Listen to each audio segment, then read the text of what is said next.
저는 오늘 함께 읽고 묵상할 본문 말씀 요한복음 7장을 읽으면서 이런 생각을 하게 되었습니다. 왜 어떤 사람은 믿고 어떤 사람은 안 믿는가? 같은 한 분 예수님을 만났고 같은 한 분의 말씀을 들었고 같은 한 분의 행하시는 일을 직접 보고 경험했거든요. 사람마다 예수님에 대한 평가가 다릅니다.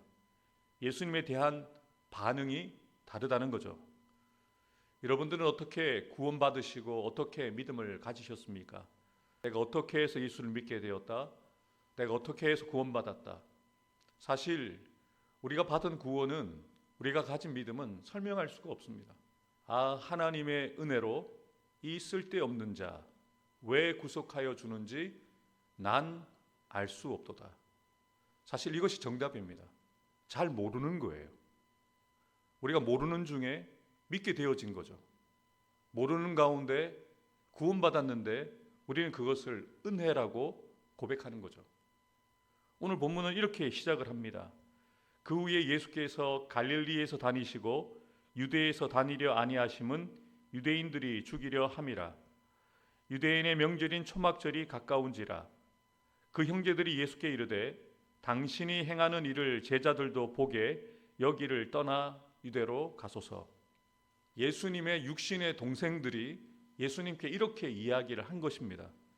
유대로 가서 당신을 따르는 제자들도 볼 수 있도록 자신을 나타내는 말씀, 자신을 나타내는 일을 그곳에서 보여주십시오 라고 제안을 했는데요.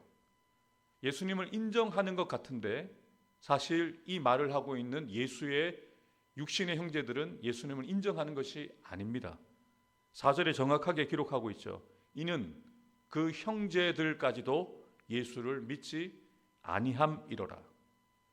30년 가까이 예수님 곁에서 예수님과 함께 삼시세끼를 먹고 자랐던 그의 형제들이 예수님을 알아보지 못합니다. 예수님을 믿지 못합니다. 어느 정도 이해가 되는 것은 그의 육신의 아버지가 요셉이고 그의 육신의 어머니가 같은 어머니인 마리아거든요.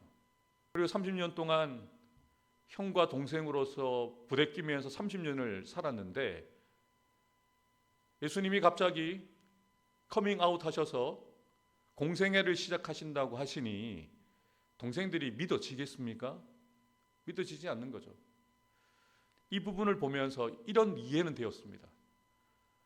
제가 평신도일 때 제가 섬겼던 교회 목사님의 자녀들이 열심히 신앙생활을 안 하는 걸 보면서 어떻게 목사님의 자녀분들이 저렇게 신앙이 없지?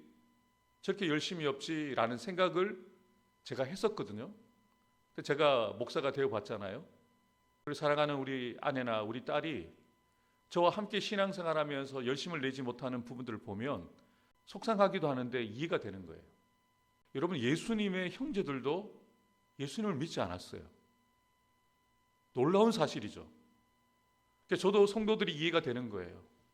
짝믿음으로 홀로 신앙생활하는 우리 집사님이나 권사님들 뵐 때 저렇게 열심히 하시는데, 저렇게 열심히 기도하시는데 왜 저분들의 가족들이, 자녀들이 예수를 믿지 않는가?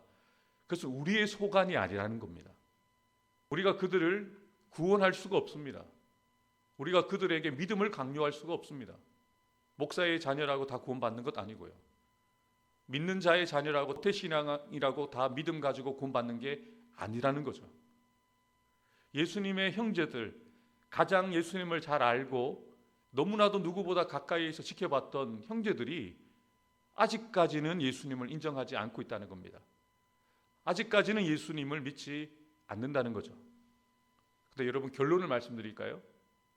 예수님의 형제들도 예수님의 십자가 사건 이후에, 부활 이후에 예수님을 믿게 되었습니다. 그리고 누구보다 열심히 교회를 섬겼습니다. 때가 있다는 겁니다. 하나님의 은혜가 그들 가운데 임할 때가 있다는 거죠. 우리는 그것을 소망해야 된다는 것을 오늘 이 4절의 구절을 보면서 위로를 받게 되고 소망을 가지게 되는 것입니다. 왜 예수님의 형제들은 예수님을 안 믿었을까요? 안 믿어졌을까요? 우리에게 적용해보고 그들에게 적용해 본다면 아직 그들에게 은혜가 임하지 않았기 때문입니다. 여러분, 은혜가 없으면 예수님 곁에 아무리 가까이 있다 할지라도, 매 주일마다 교회에 나온다 할지라도 은혜가 임하지 않으면 말씀이 들려지고 깨달아지고 믿어지지 않습니다. 그래서 은혜가 임해야 되는 거죠. 그래서 우리 날마다 은혜가 고프다고 고백해야 됩니다. 새벽에 나와서 기도하시는 여러분들도 은혜가 없으면 1분 1초도 살 수 없다고 고백하셔야 돼요. 그래야 그 은혜가 우리에게 부어질 때 이 믿음을 지킬 수 있는 거죠. 믿음으로 우리의 가정을 지켜내고, 믿음으로 여러분이 살아내는 그 일터에서 믿는 사람답게, 그리스도인답게 살아낼 수 있거든요. 내 의지와 결단 가지고 되어지지 않습니다. 하나님의 은혜가 임해야 되거든요. 믿음은 환경의 문제가 아닙니다. 지식을 얼마나 가지고 있느냐가 문제가 아닙니다. 믿음은 은혜의 문제입니다. 그래서 은혜가 필요하다고 우리는 날마다 고백해야 되는 거죠. 예수님의 형제들까지도 예수님을 믿지 않았는데, 예수님과 전혀 상관없었던, 예수님을 잘 알지 못했던 다른 사람들은 어떠했겠습니까? 예수에 대해서 무리 중에서 말들이 많은 거예요. 수군거림이 많아. 어떤 사람은 좋은 사람이다, 오병이어를 행하고 좋은 말씀을 나누고 병든 자들을 고치고 귀신을 쫓아내는 좋은 사람이라고 말을 합니다. 그런데 또 같은 사건을 보고 같은 말씀을 들었음에도 불구하고 아니다, 저 사람은 사람들을 미혹한다라고 평가를 하는 거죠. 이해가 되지 않는 상황이죠. 같은 말씀을 듣고 있고 같은 현장에 있는데, 같은 찬양을 드리는데 찬양의 은혜를 받는 사람이 있고 말씀의 은혜를 받는 사람이 있는데요, 같은 찬양을 드리고 같은 말씀을 듣는데 왜 찬양이 길어? 왜 찬양을 자꾸 반복해? 왜 말씀이 이렇게 길어? 은혜 못 받는 사람도 있습니다. 무엇이 문제겠습니까? 마음의 문제죠. 찬양하고자 하는 마음이 없는 것이고, 말씀을 드리려고 하는 말씀이 없는 거예요. 더 중요한 것은 그 마음에 이 은혜가 없기 때문입니다. 은혜로 보면 다 은혜스러워요. 은혜로 부르면 다 찬양이 은혜입니다. 은혜로 말씀을 들으면 내게 주시는 말씀으로 다 아멘하게 되어집니다. 그래서 여러분, 우리가 점검해야 될 것은, 여러분이 찬양을 부르는데 말씀을 듣는데 은혜가 안 된다, 여러분 스스로를 점검해 보셔야 돼요. 내 안에 은혜가 있는가?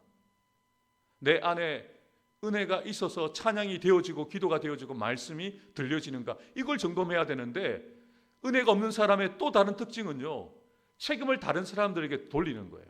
오늘 설교가 은혜가 안 되네, 찬양이 은혜가 안 되네. 다른 사람들을 보면서 지적하고 판단하고 정죄하면서 자신 안에 있는 문제를 보지 못합니다. 그런데 은혜 있는 사람은요, 내가 문제라는 것을 보는 거예요. 내가 부족하다는 것을 보는 거예요. 하나님은 교만한 자를 물리치시고 겸손한 자에게 은혜를 더하여 주십니다. 물이 높은 곳에서 낮은 곳으로 흘러가는 것처럼 하나님이 주시는 은혜는 높은 마음을 가진 사람에게는 흘러갈 수가 없어요. 낮고 낮은 마음으로, 주님, 부스러기 은혜라도, 큰 은혜 아니어도 괜찮습니다, 개들이 먹는 부스러기 은혜라도 그 은혜를 주시면 좋겠습니다 라는 겸손한 마음을 가진 사람에게 은혜가 부어지는 것이죠. 그래서 자신에 대해서 함부로 판단하고 함부로 이야기하는 사람들에게 예수님이 무엇이라고 말씀하십니까? 외모로 판단하지 말고 공의롭게 판단하라. 각자의 기준과 각자의 생각대로 판단하고 말하지 말고 공의롭게 하나님의 기준으로 판단하라는 것이죠. 예수님을 믿지 못하는 이유는 아주 단순합니다. 내가 가지고 있는 기준을 내려놓지 못하기 때문입니다. 내가 듣고 싶은 말씀을 내려놓지 않기 때문입니다. 내가 좋아하는 찬양을 내려놓지 않기 때문입니다. 하나님의 은혜가 언제 임할까요? 내가 틀릴 수도 있다라고 인정할 때, 내가 부족하다라고 인정할 때 은혜가 부어지는 것입니다. 예수님을 만난 사람들 가운데 이미 예수님에 대해서 아는 사람들은 이렇게 말합니다. 이 사람이 어디서 왔는지 우리는 이미 알고 있다. 그의 출신이 어디인지, 그의 부모가 누구인지 우리는 알고 있다. 그리스도께서 오실 때는 어디서 오는지 아는 자가 없다고 했는데 우리는 저 예수라는 사람의 정보를 우리는 다 가지고 있다라고 이야기하기에 그들은 예수님을 인정하기 싫은 거죠. 왜냐하면 자기보다 신분이 낮거든요. 자기보다 못 배운 사람이거든요. 그런데 그 못 배우고 신분이 낮은 예수님을 사람들이 열광적으로 따르고 예수를 향하여 그리스도라고 얘기하니까 납득이 안 되는 거죠. 이해가 안 되는 거죠. 속에서 열불이 나는 거죠. 내가 종교 지도자고 내가 더 많이 배웠고 내가 실질적으로 율법을 가르치는 사람인데 나보다 저 시골 출신의 목수 출신의 가진 것 없고 배운 것 없는 저 젊은 청년에게 모여드는 것이 용납이 안 되는 겁니다. 그래서 인정하지 않는 거죠. 이 사람들은 그냥 확신한 거예요. 저 청년은 그리스도가 아니다. 결론을 스스로가 내려버렸습니다. 그런데 여러분, 그들의 확신이, 그들의 결론이 옳았습니까? 틀렸다는 거예요. 여러분들도 틀릴 수 있다는 것을 전제하셔야 돼요. 여러분이 늘 옳지 않을 수 있습니다. 만약에 내가 다 옳다라고 얘기하면 사람들과의 관계도 맺을 수가 없습니다. 내가 틀릴 수 있다, 내가 잘 모를 수 있다라는 전제가 없으면 말씀을 들을 수도 없고 사람과의 관계를 맺을 수도 없고 하나님을 알아갈 수도 없다는 거예요. 이들이 말하고 있는, 이들이 알고 있는 정보가 틀린 것은 아닙니다. 그런데 그들이 너무나도 잘 알고 있다라고 생각하고 이미 결론을 내렸기에 예수님이 그리스도로 보이지 않는 거예요. 예수님이 하나님이 보내신 자로 믿을 수가 없는 것이죠. 명절 끝날 곧 큰 날에 예수께서 서서 외쳐 이르시되 누구든지 목마르거든 내게로 와서 마시라. 나를 믿는 자는 성경의 이름과 같이 그 배에서 생수의 강이 흘러나오리라 하시니 이는 그를 믿는 자들이 받을 성령을 가리켜 말씀하신 것이라. 예수께서 아직 영광을 받지 않으셨으므로 성령이 아직 그들에게 계시지 아니하시더라. 이 말씀을 들은 무리 중에서 어떤 사람은 이 사람이 참으로 그 선지자라 하며 어떤 사람은 그리스도라 하며 어떤 이들은 그리스도가 어찌 갈릴리에서 나오겠느냐. 성경에 이르기를 그리스도는 다윗의 씨로 또 다윗이 살던 마을 베들레헴에서 나오리라 하지 아니하였느냐 하며 예수로 말미암아 무리 중에서 쟁론이 되니. 아멘. 예수님으로 말미암아 사람들이 난상토론이 일어난 거예요. 저분이 그리스도다, 아니다, 저분은 그리스도가 아니다, 어떻게 갈릴리에서 그리스도가 날 수 있느냐 라고 이야기하는데요. 여러분 잘 보십시오. 예수를 믿지 않는 사람들이 무엇이라고 이야기하냐면요, 그리스도는 다윗의 씨로 베들레헴에서 나오리라 하지 아니하였느냐. 예수님이 누구의 후손일까요? 다윗의 후손입니다. 다윗의 14대 손입니다. 그럼 다윗의 씨죠. 예수님이 어디서 태어나셨습니까? 베들레헴에서 태어나셨죠. 그럼 이 말씀이 예수님께 적용해 보면 맞습니까? 안 맞습니까? 맞죠. 다윗의 씨잖아요. 베들레헴에서 났잖아요. 그런데 안 믿으려고 하면 안 믿기는 거예요. 다 알고 있다고 하는데 이들이 다 알고 있습니까? 다 모르잖아요.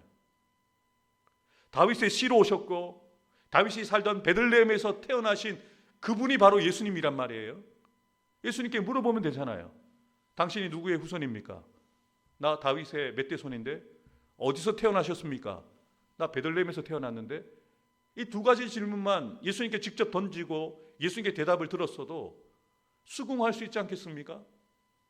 근데 여러분, 눈을 가리고 있고요, 귀를 막아버렸어요. 안 믿겠다는 거죠. 그러니까 토론만 일어나는 거예요. 그리스도라고 인정하는 사람들을 무시해버리는 것이죠. 이것이 다가 아닙니다. 우리 아래 사람들이 대제사장들과 바리새인들에게로 오니 그들이 묻되 어찌하여 잡아오지 아니하였느냐. 아래 사람들이 대답하되 그 사람이 말하는 것처럼 말한 사람은 이때까지 없었나이다 하니 바리새인들이 대답하되 너희도 미혹되었느냐. 당국자들이나 바리새인 중에 그를 믿는 자가 있느냐. 율법을 알지 못하는 이 무리는 저주를 받은 자로다. 그 중에 한 사람 곧 전에 예수께 왔던 니고데모가 그들에게 말하되 우리 율법은 사람의 말을 듣고 그 행한 것을 알기 전에 심판하느냐. 그들이 대답하여 이르되 너도 갈릴리에서 왔느냐. 찾아보라. 갈릴리에서는 선지자가 나지 못하느니라 하였더라. 아멘.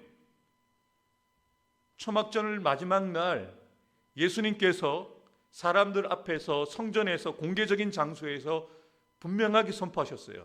누구든지 목마르거든 내게로 와서 마시라. 지금까지 이렇게 말씀을 전한 분이 없었다는 거죠. 왜냐하면 진짜로 정말로 하나님이 보내신 이인 그리스도 예수이시기 때문이죠. 목마름을 가진 자들아 다 내게로 오라. 누구든지 나로 인하여 마시게 할 것이다 라고 초청하시는 거죠. 여러분, 여기에서 중요한 구절이 무엇일까요? 오라는 것입니다. 누구든지 오라는 거예요. 여러분, 믿음이 무엇일까요? 아는 것이 아니라는 거죠. 의지적으로 동기가 되어져서 믿는 것이 아닙니다. 그냥 나오는 것입니다. 말씀이 들려질 때 아멘 하는 거예요. 예수님께서는 분명하게 약속하셨습니다. 예수님께로 나오는 자는 그 배에서 생수의 강이 흘러 나오리라. 이는 성령을 의미한다라고 분명하게 사도 요한이 설명하였는데요. 여러분, 이 사건이 실제가 되었습니까? 되지 않았습니까? 되었다는 거죠. 예수님의 십자가의 죽으심과 부활 이후에 마가의 다락방에 오순절에 성령의 임하심을 통하여 이 역사가 실제가 되었거든요. 그런데 사실 이 말씀이 선포되었을 때 이 일은 되어지지 않은 일이었기 때문에 믿는 것이 참으로 어려운 일이었습니다. 그런데 여러분, 방금 우리가 읽은 마지막 부분에서 누가 나왔습니까? 니고데모. 믿는 자가 있습니까? 없습니까? 있다는 거죠. 물과 성령으로 나지 아니하면 하나님 나라를 볼 수 없다. 물과 성령으로 거듭나지 아니하면 하나님 나라에 들어갈 수 없다. 주님의 말씀을 들었던 종교 지도자 가운데 한 사람이었던 니고데모가 예수의 편에 서서 예수님을 믿는 자로서 예수님을 변호하고 있다는 겁니다. 불신의 시대 가운데도 은혜 받은 사람은 있습니다. 불신의 시대 가운데도 은혜는 임한다는 거죠. 믿는 자는 있다는 것이죠. 사랑하는 성도 여러분, 믿음은 논리의 결과로 주어지는 것이 아닙니다. 믿음은 하나님의 은혜가 부어질 때 니고데모처럼 겸손하게 자신의 부족함을 인정하고 시골 목수 출신의 예수님께 밤에라도 찾아가서 진리를 듣기 원했던 겸손한 마음을 가진 사람에게 은혜가 임하는 것이죠. 믿음을 갖게 되는 것이죠. 구원받게 되는 것이죠. 사랑하는 새벽 기도자 여러분, 저와 여러분들이 목사가 되고 장로님, 권사님 되시기 이전에 우리가 어떻게 예수님을 알게 되고 믿게 되었습니까? 어떻게 우리가 예수 그리스도 안에서 천국을 소망하는 하나님의 백성이 되었습니까? 여러분이 남들보다 더 똑똑하셨습니까? 남들보다 더 열심히 있으셨기 때문에 구원받았습니까? 그렇다면 여러분 착각입니다. 오늘 본문은 분명하게 이야기합니다. 하나님의 은혜가 임할 때에만 우리에게 믿음이 주어질 수 있었고 하나님의 은혜로만 우리가 구원을 받았다는 사실을요. 오늘 우리가 이렇게 고백하기 원합니다. 내가 믿습니다가 아니라 하나님의 은혜로 믿어지게 하신 것이 은혜입니다라고 고백하는 저와 여러분들 되기를 주님의 이름으로 축복합니다. 내가 가진 지식과 경험을 내려놓고 내가 틀릴 수 있음을 인정함으로 겸손한 마음으로 말씀을 듣고 반응할 수 있는 은혜를 더하여 주옵소서. 오직 하나님의 은혜로 예수님을 믿고 살아가는 나에게 생수의 강이 흘러 넘쳐서 어디를 가든지 누구를 만나든지 치유와 회복, 구원과 부흥의 역사가 일어나기 원합니다. 하나님께서 나의 사랑하는 부산로 교회와 나의 사랑하는 성도들의 가정과 자녀들 일터 위에 복을 주시고 지켜주시며 더 큰 은혜와 능력을 더하여 주셔서 늘 평안하고 편안하게 하옵소서. 아멘.